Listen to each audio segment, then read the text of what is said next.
धरती पर कुछ जगहें ऐसी हैं जिन्हें देखकर इंसान का मन थम जाता है। ये जगहें ऊंचाइयों से नहीं बल्कि अपनी रहस्यमयी चीज़ों से दुनिया को चौंकाती हैं। यहाँ नियम जैसे मिट जाता है और इंसानी समझ छोटी पड़ जाती है। ये नज़ारे न किसी प्रमाण की तलाश में है, न ही किसी प्रकृति का मोहताज।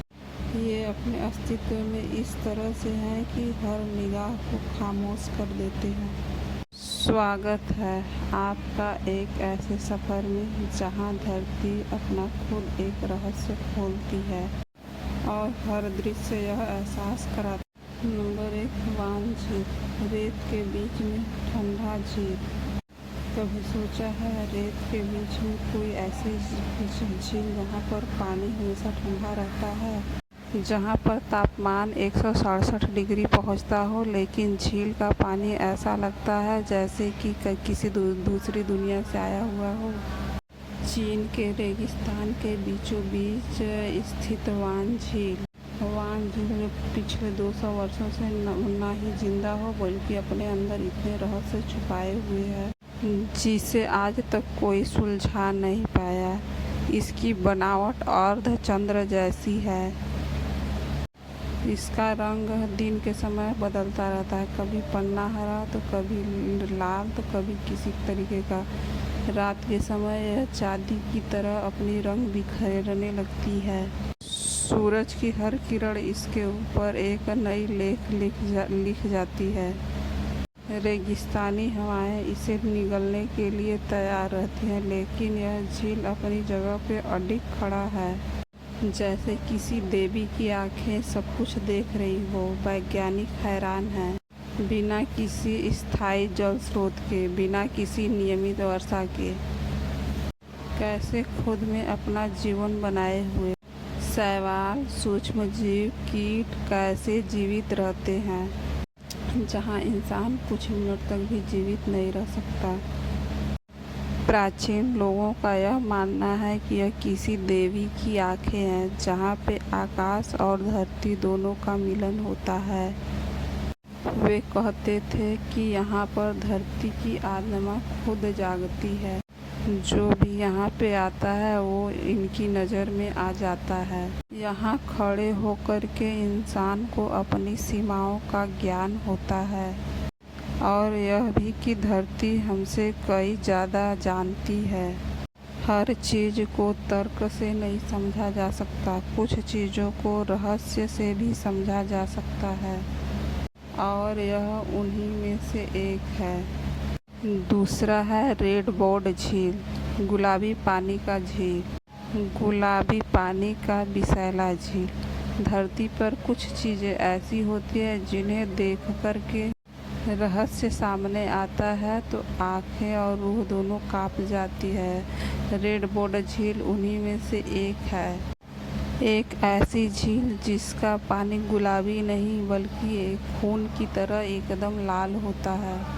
दुनिया की अनोखी झीलों में गिनी जाने वाली इस झील का रंग सबसे ज़्यादा तीव्र तब दिखाई देता है जब सूरज सिर पे हो। दूर से यह झील किसी परीकथा का दृश्य लगती है। जैसे जैसे हम इस झील के करीब जाते हैं वैसे वैसे यह हमारे डर में बदलने लगता है। इसका यह रंग किसी फूल मिट्टी के कारण नहीं बल्कि इसमें पनपने वाले शैवाल और सूक्ष्म जीवों के कारण है। यहाँ का पानी समुद्र से भी अधिक खारा है। इंसान का शरीर कुछ मिनट में तैरना तो छोड़ो तड़पने लगेगा।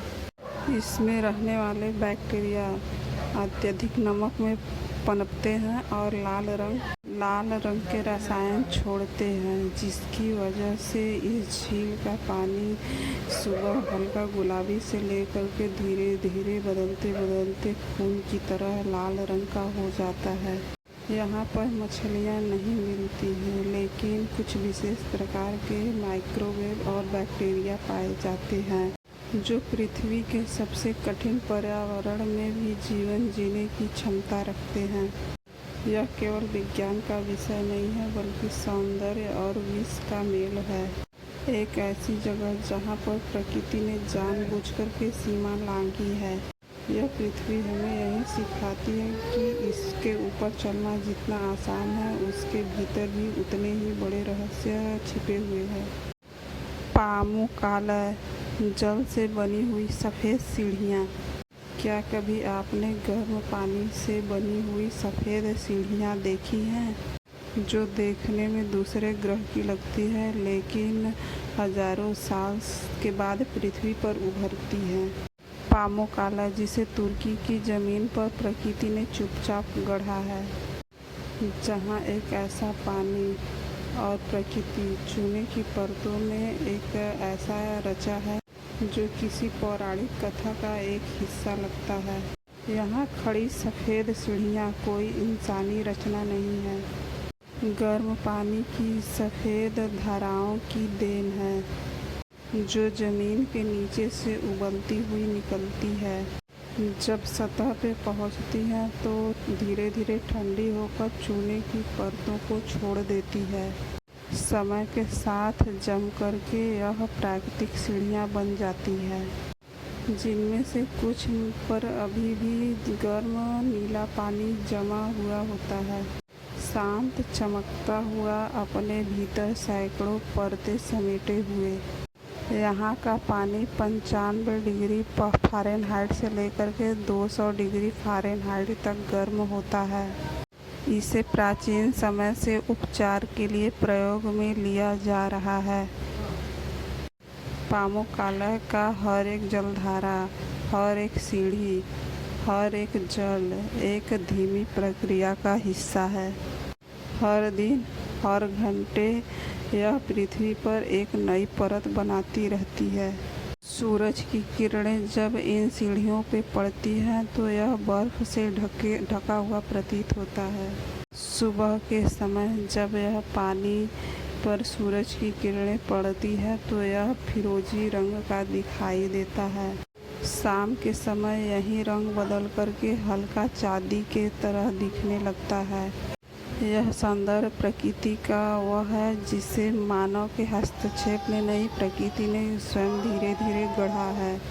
यहाँ पर खड़ा होकर के इंसान यह सोचने पर मजबूर हो जाता है कि क्या धरती को सच में किसी कलाकार की ज़रूरत है, या खुद ही वह सबसे महान चित्रकार है। पामुक्कालय प्रकृति की वह आवाज़ है जो धरती के पानी, मिट्टी, पत्थर आदि से मिलकर के बनी हुई है। यहाँ का हर कतरा, हर सीढ़ी एक अलग रहस्य कहती है, जिसे इंसान सिर्फ महसूस कर सकता है। चट्टानों पे टंगे हुए इंद्रधनुषीय घर। अगर आप सोचते हैं कि इंसान केवल समतल भूमि पे घर बना सकता है, तो इटली की इस जगह पे एक नज़र डालो, जहाँ पर इंसान ने समुद्र के बीच में चट्टानों पर अपने घर को बसाया है, बेहद खूबसूरत तरीके से।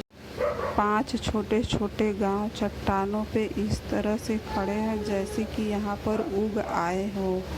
यहाँ के मकान समुद्र के ठीक ऊपर चट्टानों पे सीढ़ीनुमा खड़े हुए हैं। हर एक घर का रंग अलग अलग कलर का, जैसे नीला, पीला, नारंगी, गुलाबी, बैंगनी, जैसे किसी ने ब्रश उठा करके इंद्रधनुष को उकेर दिया हो। लेकिन यह केवल दिखावटी सुंदरता नहीं है, बल्कि इसके पीछे है संघर्ष, जिद और परिश्रम।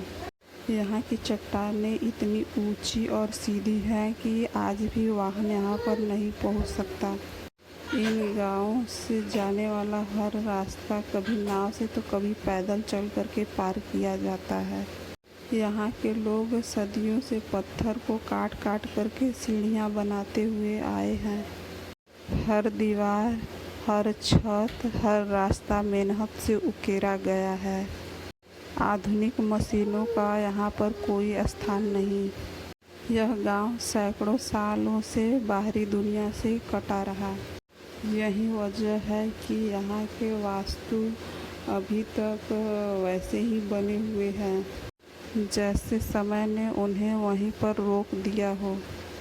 चिक्वेतोर की खास बात यह है कि यहाँ पर हर एक घर को एक नया रंग दिया गया है और इस रंग को बदला नहीं जा सकता, क्योंकि यहाँ की परंपरा का प्रतीक है जो यहाँ के जीवन को सहेजा है। हर दीवार, हर खिड़की, हर दरवाज़ा समय की कहानी को कहता है। जैसे यहाँ के मकान सिर्फ दीवारों से नहीं बल्कि यादों से बने हुए हो। जब सूरज डूबता है और सूरज की किरणें इन पर पड़ती हैं तो समुद्र की नीली पानी पर ऐसा प्रतीत होता है कि यह गाँव तैरता हुआ हो। ऐसा लगता है कि यह कोई स्वप्न लोक का प्रतिबिंब हो। यहाँ पर जमीन की कमी को